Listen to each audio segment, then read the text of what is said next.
महत्वाची आणि तितकीच मोठी बातमी आहे. बातमी मराठा आरक्षणाबाबत. मराठा आरक्षणावरून मनोज जरांगे आक्रमक झालेत. मराठा समाजाच्या मागण्या मान्य करा, नाहीतर 2024ला राजकीय करिअर उद्ध्वस्त करेन, अशा शब्दात जरांगेंनी फडणवीसांना पुन्हा एक इशारा दिलाय.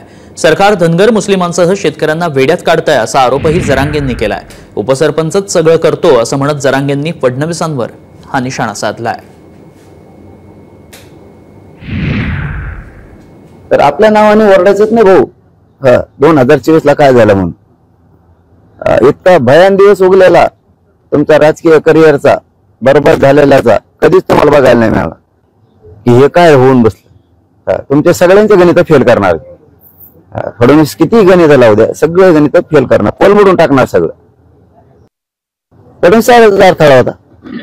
मुसलमानाच्या आरक्षणाला अडथळा तेच, दलिताच्या तेच, 12 बलुतेदाराच्या प्रश्नाला तेच अडथळा आहे, शेतकऱ्यांच्या प्रश्नाला तेच अडथळा आहे, गोरगरीब ओबीसीच्या प्रश्नाला तेच अडथळा आहे, मराठ्यांच्या प्रश्नाला तोच अडथळा आहे. चालकच ते आहे बाबा. जरी ते तुम्हाला दिसतंय, हो तुम्हाला दिसतंय उपसरपंच ते, पण सरपंचाचा काही उपयोग नाहीये. उपसरपंच सगळं आखितोय. सध्या उपसरपंच देवेंद्र फडणवीस, पण सगळा कारभार हातात त्याच्या. फडणवीस साहेबच सगळं मालक. सरपंचाला काही किंमत नाही, उपसरपंच हातात आहे सगळं. महाराष्ट्रातील सर्व बातम्यांचे विश्वासार्ह व्यासपीठ. सकाळच्या सर्व सोशल मीडिया प्लॅटफॉर्मला लाईक, फॉलो आणि सबस्क्राईब करा.